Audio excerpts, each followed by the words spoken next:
J'ai 3 cerveaux et demi, et ce que je dis, prouvable sur papier surtout. Depuis l'an 2000. Suivons un peu ce que le Rwanda fait. Suivons ensemble. 90% du coltan, de l'étain et du tungstène exportés par le Rwanda sont en réalité introduits illégalement à partir de la RDC. Les revenus miniers du Rwanda s'élèvent aujourd'hui à 1,7 milliard de dollars. C'est 20 fois plus qu'au début des années 2000. Et bonsoir Demet. Alors le Rwanda a longtemps été un exemple de réussite. Qu'en est-il précisément aujourd'hui? Alors, vous allez vous en rendre compte avec la croissance du Rwanda, 8,9% en 2024. Pour vous donner une idée de l'évolution du PIB, eh bien, il atteint en valeur 14 milliards de dollars en 2024. Il était de moins de 2 milliards en 1993. Demet, quel est le revers de cette réussite au Rwanda? De 1983 à 2024, 30 ans de pseudo-croissance. 90% du coltan, de l'étain et du tungstène exportés par le Rwanda sont en réalité introduits illégalement à partir de la RDC. Les revenus miniers du Rwanda s'élèvent aujourd'hui à 1,7 milliard de dollars. C'est 20 fois plus qu'au début des années 2000. L'année 2000. Pour la RDC, ces 3 décennies ne sont que le paravent d'un cycle sans fin. Pillage, agression, viol et massacre. La panique des réfugiés congolais sur fond d'affrontement. Ce semblant de prospérité révèle une vérité brutale. Depuis son ascension au pouvoir, Paul Kagame alimente délibérément l'instabilité pour pérenniser le pillage des ressources minières congolaises. Vous avez suivi? Donc, Paul Kagame, il est en train d'alimenter les pillages au travers des Kabila. Depuis les années 2000, ils se font cet argent-là. Les M23 et les AFC sont mis là comme une barrière, mentant qu'ils sont congolais. Eux se font de l'argent et pendant ce temps-là, les Congolais sont en train d'être tués, détruits, démantelés, chassés de leurs terres et il y a 20 millions de morts. Vous me dites qu'on ne change pas la Constitution? Vous me dites que non. Pourquoi ceci, pourquoi cela?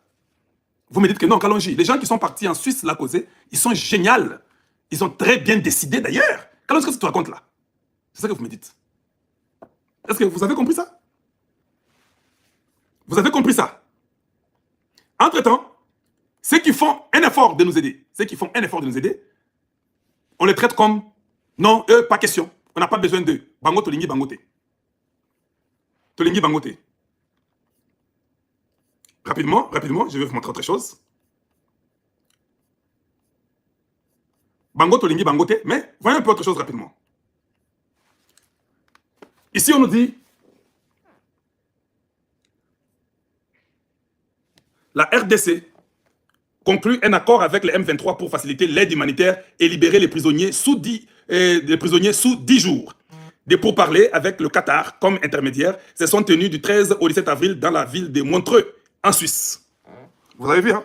Je suis en train de lire ça. Est-ce que je peux lire? Pouvez-vous me permettre que je lise pour vous? Si vous pouvez me permettre que je lise pour vous, ce qu'ils ont décidé en Suisse. Et vous verrez que ce n'était pas bon ce qu'on a fait. Parce que moi j'ai lu, vous n'avez pas lu. Vous êtes les premiers à venir juste pour parler. Mais moi, j'ai lu. Moi, j'ai lu. Ça, c'est mon adresse email. Tout ce qui arrive au département d'État, j'ai un email qui m'arrive. Tout. À la minute là, pas. Parce que j'ai signé pour avoir tout ce qui arrive sur le Congo démocratique. Ça, c'est le département d'État, c'est ma boîte email à moi. J'ai même forward ça dans X. Hein. Vous avez vu ça, non? Si vous permettez que je puisse lire, j'ai fait ça ici. Je vais lire ça pour vous. Rapidement. Ça a l'air d'être trop, mais suivez ces mots attentivement. Je vais lire pour vous. Pour ne pas seulement tenir ça à la main. Permettez-moi que je dise pour vous ce qu'ils ont fait en Suisse. Parce que ça a été publié par le département d'État américain. Maintenant, quand je reviens, vous dites-moi que ce sont les génieux qui ont décidé sur ce qui arrive là-bas, en Suisse, sur la ceinture qu'on a signée, pour libérer les prisonniers et puis pour l'aide humanitaire. Mais ce sont les répétitions. Hein. Je peux seulement aller rapidement si vous voulez, parce que ça s'est beaucoup répété. Je peux juste lire l'introduction, lire la fin pour vous, pour qu'on finisse. Déclaration conjointe sur les progrès accomplis par les représentants du gouvernement de la République démocratique du Congo et de l'Alliance Fleuve Congo, barre mouvement du 23 mars, AFC M23. Concernant le protocole relatif à l'accès humanitaire et à la protection judiciaire. L'opérationnalisation du mécanisme de surveillance et de vérification du cessez-le-feu et de la libération des prisonniers. Vous avez entendu? Ils disent ceci. La déclaration suivante a été publiée par le gouvernement de la République du Congo ainsi que l'Alliance Fleuve Congo, l'État du Qatar, les États-Unis d'Amérique, la République du Togo. En tant que médiateur de l'Union africaine, la Commission de l'Union africaine et la Suisse. Maintenant, on ajoute la Suisse. La Suisse n'était pas là. Maintenant, on va ajouter Suisse. Et la Suisse sur la mise en œuvre de l'accord cadre de Doha pour un accord de paix global. Tout ça, ce n'est pas important. Je peux s'émaler rapidement. Au niveau de ce qui est important, c'était en Montreux, la date, le 15 novembre 2025, ils ont parlé et qu'on sort. Au cours des négociations, les parties ont convenu de respecter toutes leurs obligations en vertu du droit international humanitaire, du droit international des droits de l'homme et du droit international des réfugiés selon les cas, et de se référer aux principes fondamentaux de la Constitution de la RDC. Les partis ont également convenu de s'abstenir de toute attaque, destruction, enlèvement ou mis hors d'usage des biens indispensables à la survie de la population civile, notamment les denrées alimentaires, les zones agricoles destinées à la production des denrées alimentaires, les récoltes, les bétails, les installations et les approvisionnements en eau potable et les ouvrages d'irrigation, ainsi que les infrastructures et la fourniture des services de télécommunications et d'énergie, ainsi que les installations hospitalières et scolaires. Ils ont répété ça plusieurs fois. Mais je peux aller directement au niveau des prisonniers et puis je vais vous faire raisonner. Sur les prisonniers, qu'est-ce qu'ils disent? Pour les prisonniers, qu'est-ce qu'ils disent?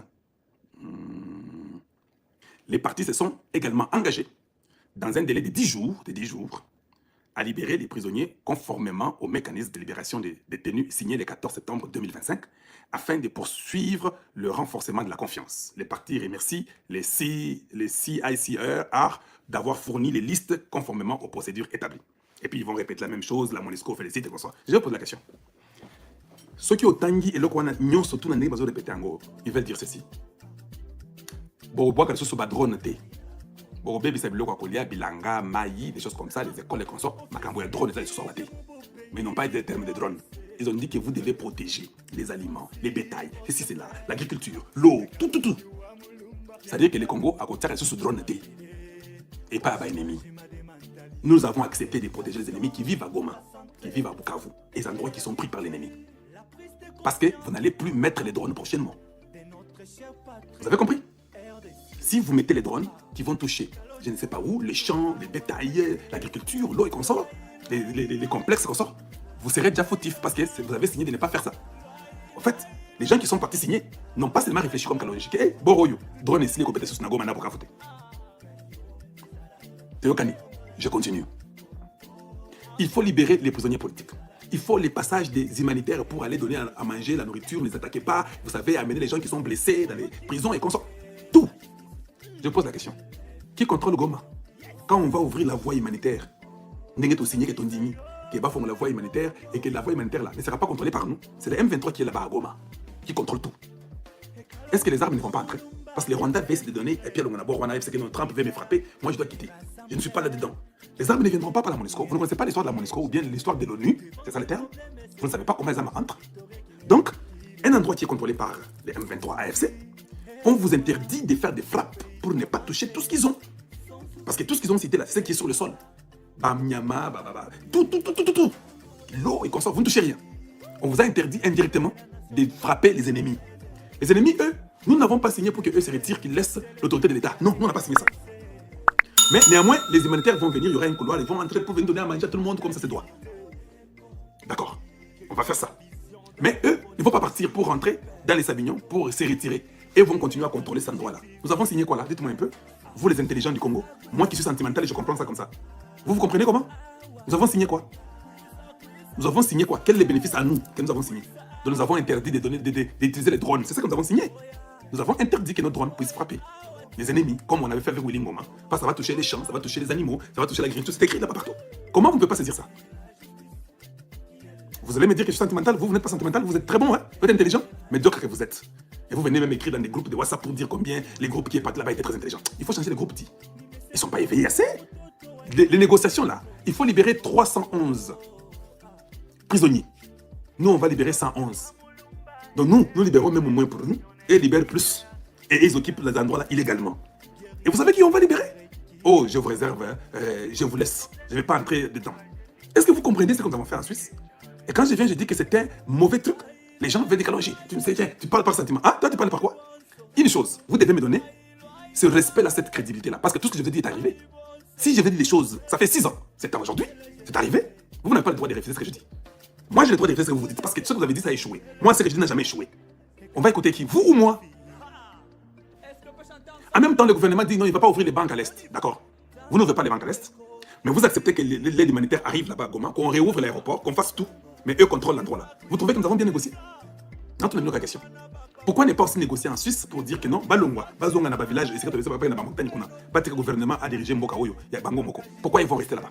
Donc, c'est une balkanisation en termes, vous les avez légalisés, vous ne trouvez pas? Et ce qu'on a fait en Suisse, on vient de légaliser ces individus. Vous ne pensez pas? Je vous pose la question. Donc ces gens-là, ils ne seront pas poursuivis, il n'y a pas de guerre, il n'y a rien, ils sont là, ils vivent, il n'y a aucun drone, il n'y a rien qui va faire. Dites-moi un peu, que j'écris encore cette nuit pour qu'on me dise que je baisse ta voix. Vous voulez que je fasse ça? Allô? Vous les intelligents, vous êtes où pour réfléchir sur ça? Les États-Unis, il est là, il vous accompagne. Et puis, vous n'êtes pas capable. Le plus grand secret, c'est de se rassurer que Kagame et Hippolyte Kanambe n'existent plus.